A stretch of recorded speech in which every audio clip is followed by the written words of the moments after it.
Hello yes, संधान IAS academy के platform पर आप सभी का स्वागत है। आज हम लोग एक नवीन टॉपिक के साथ आए हुए हैं। ये टॉपिक विश्व इतिहास से है और नेपोलियन से लिया गया है। नेपोलियन विश्व इतिहास में अपनी कई योजनाओं के लिए जाना जाता था। हम कम से कम 2 एपिसोड में नेपोलियन की चर्चा करेंगे। आज हम नेपोलियन के प्रारंभिक उपलब्धियां या जो भी उसकी जीवन प्रणाली के बारे में कुछ समझेंगे, पढ़ेंगे।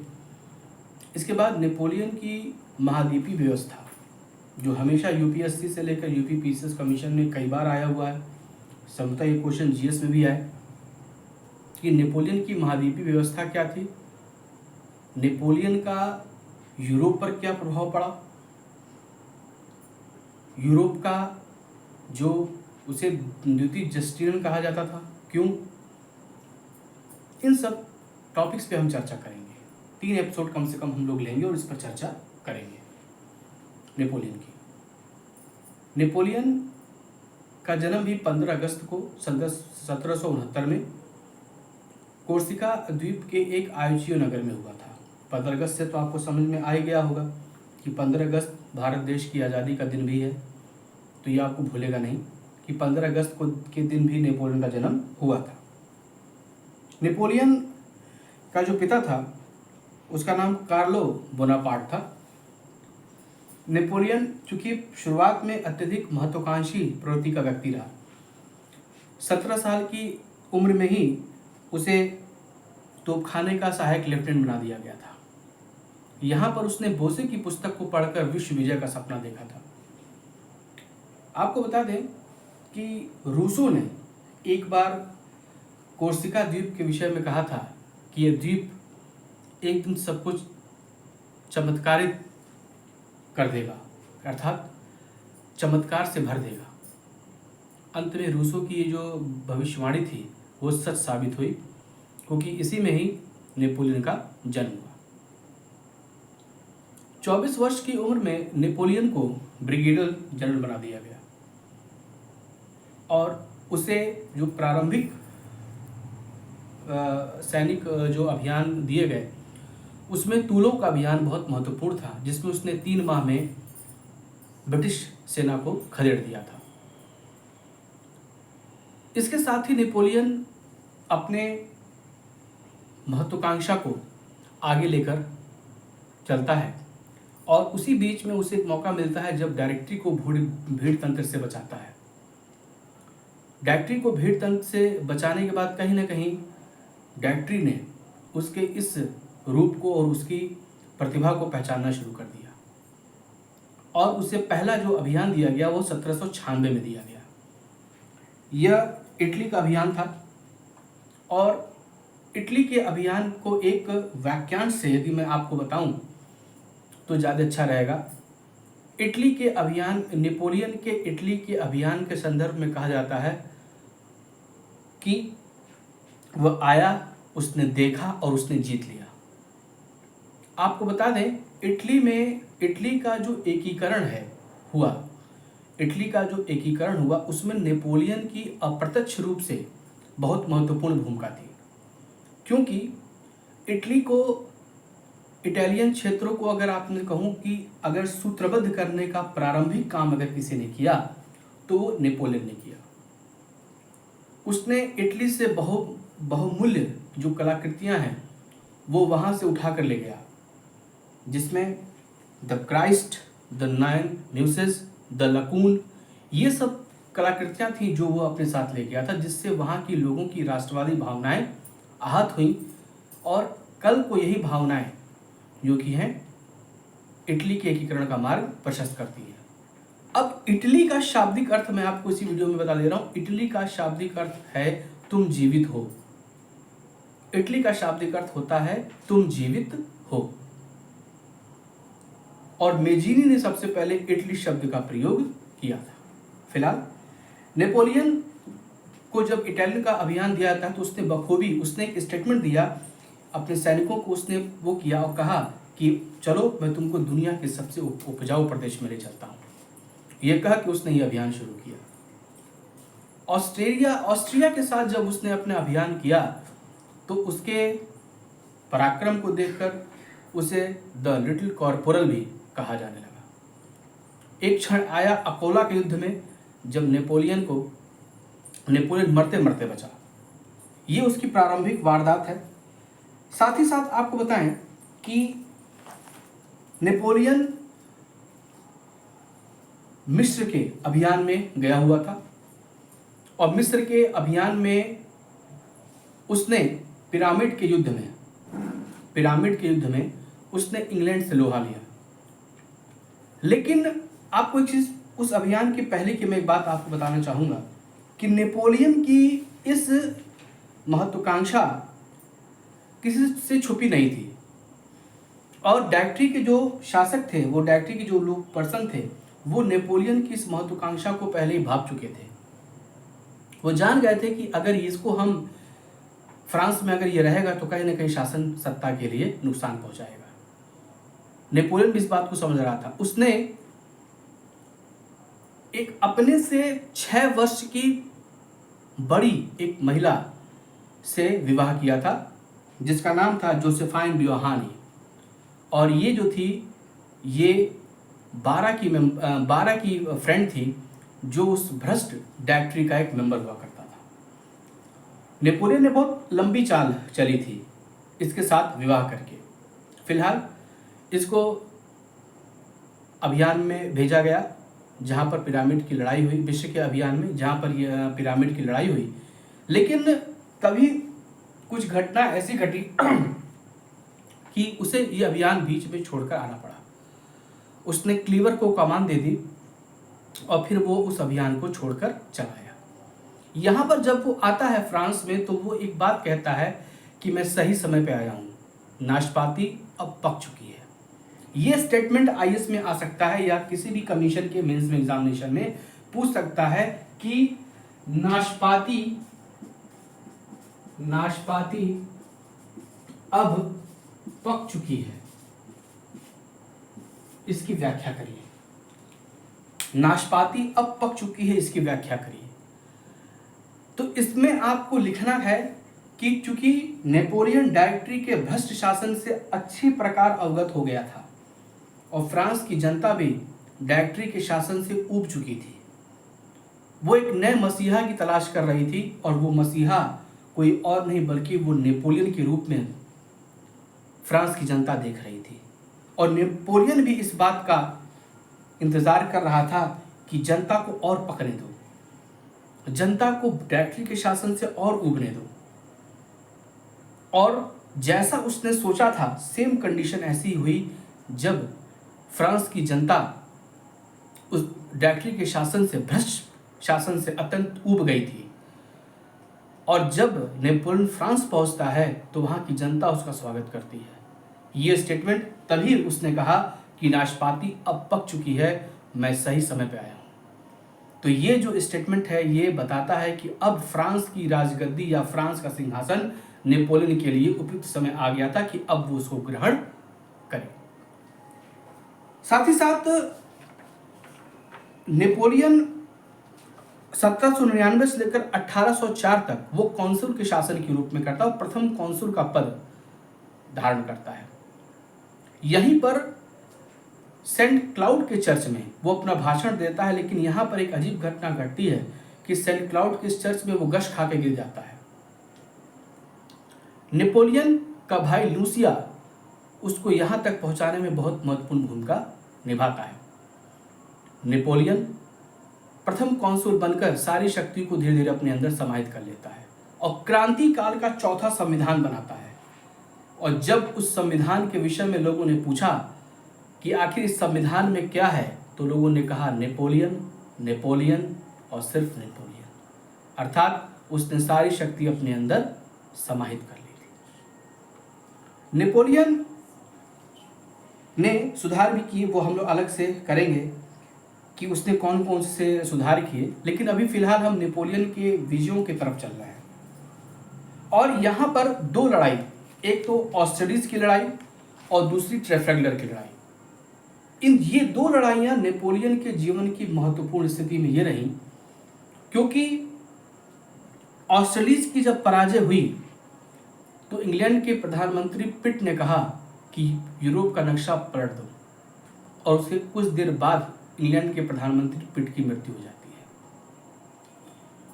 आपको बता दें कि इन दो लड़ाइयों से नेपोलियन ने एक बात सीखी थी। उसने कहा, उसने सोचा, बिल्कुल उसका जो सोचना था वो सटीक था कि नौसेना में अर्थात नौसैनिक युद्ध में हम कभी भी इंग्लैंड को पराजित नहीं कर सकते।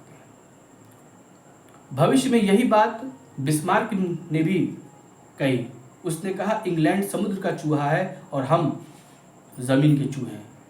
वह इंग्लैंड से कभी भी नौसैनिक युद्ध में नहीं लड़ना चाहता था।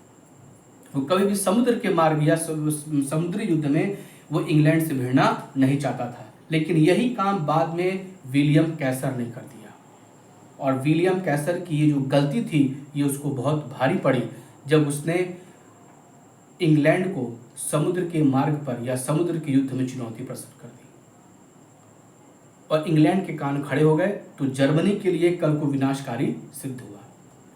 तो जब आप किसी एक व्यवस्था को जान जाते हैं कि सामने वाला आपके साथ किस युद्ध में आप पे हावी पड़ेगा, तो आपको उस व्यवस्था को छोड़ देना चाहिए। नेपोलियन और बिस्मार्क ये दोनों इस बात को जानते थे कि इंग्लैंड को समुद्री युद्ध में हराना नामुमकिन है, अर्थात उसकी नौसेना बहुत ही टाइट थी और नौसैनिक युद्ध में इंग्लैंड की पराजय काफ़ी मुश्किल है।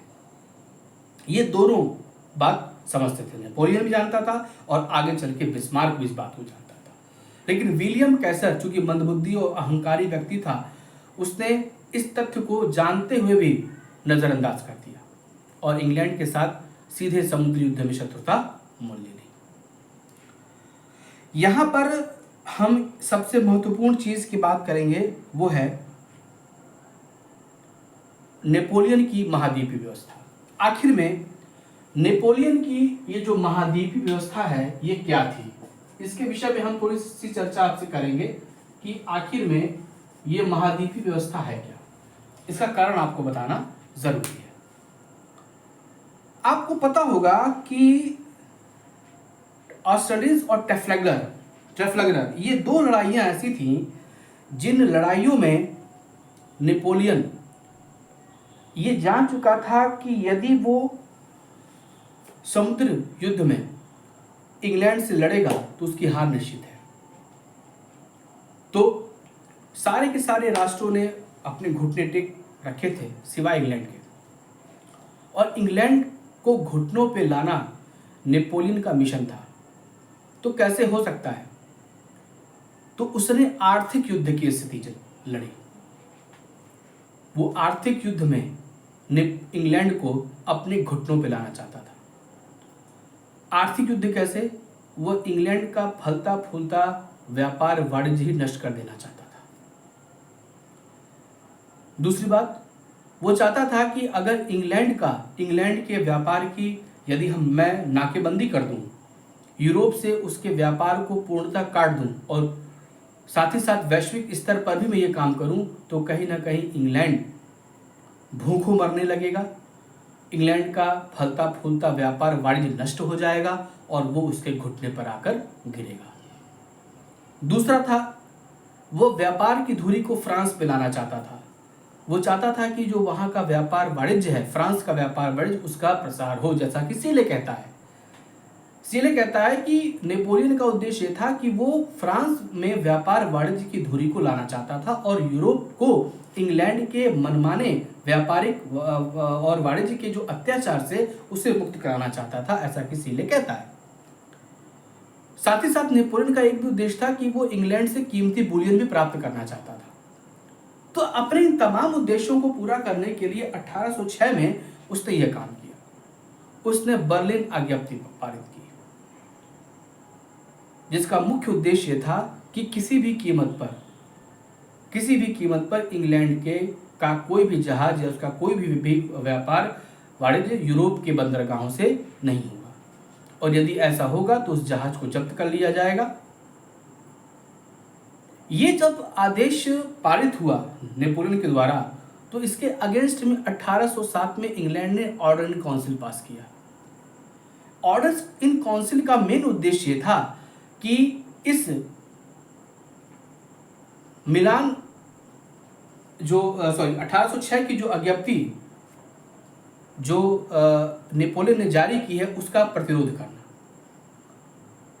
अब समस्या हो गई, क्योंकि इस समस्या का जो मेन किरदार था वो था नेपोलियन। नेपोलियन ने अपने चिर परिचित अंदाज में इंग्लैंड की नाकेबंदी करनी शुरू कर दी। उसने उसका व्यापार वाणिज्य धीरे धीरे बंद करना शुरू कर दिया। इधर इंग्लैंड ने ऑर्डर इन काउंसिल पास करके नेपोलियन के खिलाफ भी अपनी नीति को तैयार कर लिया। आपको बता दें कि यूरोप से अधिकांश माल जो होता था वो इंग्लैंड से आता था, उसके जहाजों से आता था। पश्चिमी यूरोप से कहीं ज्यादा स्थिति खराब हो गई पूर्वी यूरोप की, क्योंकि पूर्वी यूरोप में जितने भी राज्य थे यूरोप के, उन सारे राज्यों में धीरे धीरे अब जो व्यवस्था थी वो चरमराने लगी। नेपोलियन ने सोचा यह था कि वो इंग्लैंड के व्यापार वाणिज्य को नष्ट करके उसकी धुरी को फ्रांस में ले आएगा, लेकिन आपको बता दें कि फ्रांस के कल कारखाने इतने मजबूत नहीं थे कि वो उतनी उत्पादकता कर सके और लोगों की डिमांड को पूरा कर सके। तो ये जो नेपोलियन ने गलत आगमन किया था उसका फल फ्रांस की जनता को भोगना पड़ा। फ्रांस के जो व्यापार वाणिज्य थे उनका उत्पादन बढ़ने के बजाय घटने लगा। अब नेपोलियन को जो करना था उसने तो कर दिया, लेकिन इधर इंग्लैंड ने चाल पे चाल चलनी शुरू कर दी। उसने झूठे लाइसेंस देने शुरू कर दिए, जिस पे यह लिखा था कि यह वस्तु इंग्लैंड के द्वारा निर्मित नहीं की गई या इंग्लैंड से संबंधित नहीं है, और उसका वो झूठा लाइसेंस देता था। इस प्रकार तस्करी बढ़ने लगी। यूरोप में इंग्लैंड से आने वाले वस्तुएं रुके नहीं, बल्कि उनकी तस्करी बढ़ने लगी, स्मगलिंग होने लगी, वस्तुओं के दाम भी बढ़ने लगे। छुपते छुपाते ये सारे के सारे चीजें होने लगी। नेपोलियन इस पे कंट्रोल नहीं कर पाया। नेपोलियन इस पर कंट्रोल नहीं कर पाया। उसने एक सक्षम अधिकारी तंत्र और एक सक्षम व्यवस्था को क्रिएट नहीं किया। वो व्यापार वाणिज्य निर्बाध होकर, यानी छुपा के वो व्यापार चल रहा था। और आपको एक बड़ी हास्यास्पद बात बताऊं कि बाद में नेपोलियन स्वयं इस व्यापार वाणिज्य में शामिल हो गया। उसने एक नया आज्ञप्ति निकाल दी। उसने निकाला कि अगर कोई इंग्लैंड का जहाज या उससे संबंधित जहाज यूरोप के बंदरगाह पर मिलता है तो उसको जब्त कर लिया जाएगा, लेकिन उसका मूल्य अगर 40% तक उसकी वैल्यू को अगर कोई दे देता है तो उसको रिलीज कर दिया जाएगा। ये जो आज्ञा थी वो नेपोलियन की महाद्वीपीय व्यवस्था, जो उसकी आर्थिक युद्ध नीति थी, उसको खटाई में डाल दिया, क्योंकि अब ये वो व्यवस्था रही ही नहीं। अब वो व्यवस्था रही ही नहीं, क्योंकि नेपोलियन स्वयं इसमें शामिल हो गया। नेपोलियन के पास सक्षम नौसेना नहीं थी जिसके बलबूते पर वो इंग्लैंड के व्यापार को रोक सकता था। कभी नहीं।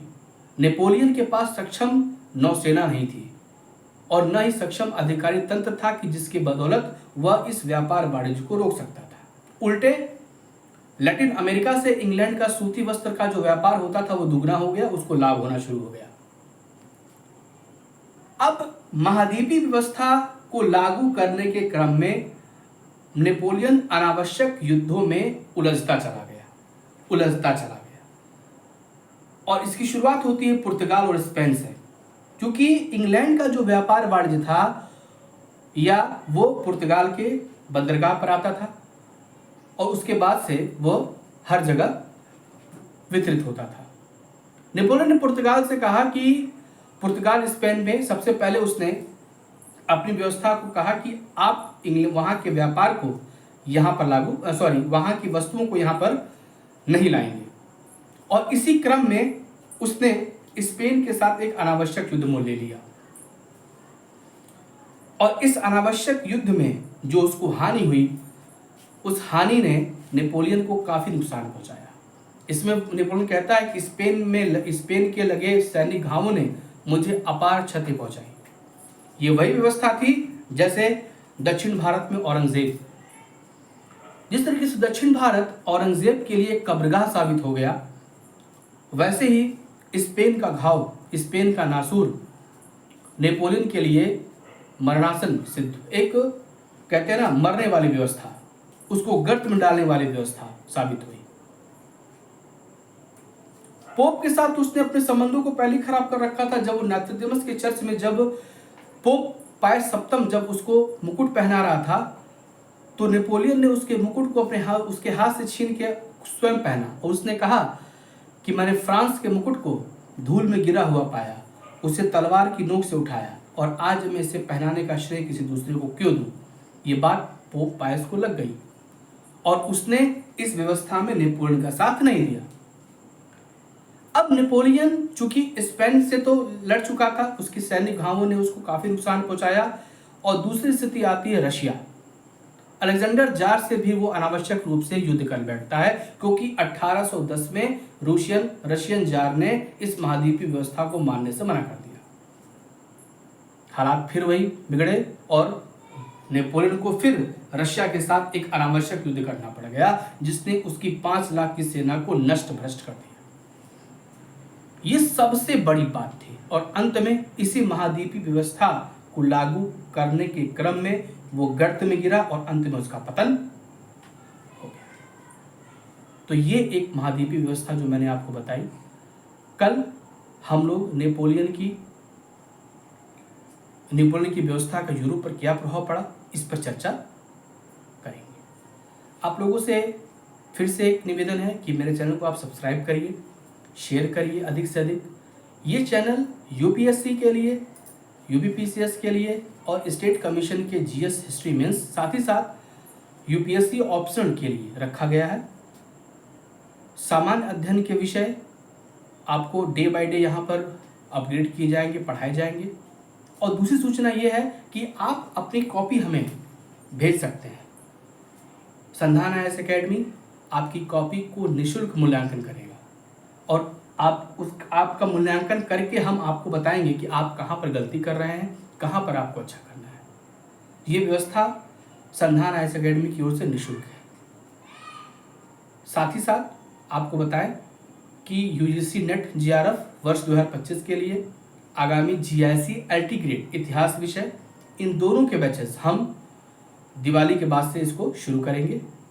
आप सभी कैंडिडेट जो भी इतिहास की तैयारी, इतिहास जिनका भी विषय है, वो मार्गदर्शन प्राप्त करने के लिए मुझसे मेरे नंबर पर संपर्क करें। मैं उनको मार्गदर्शन दूंगा और ये मार्गदर्शन सिर्फ और सिर्फ आपकी सफलता के लिए होगा।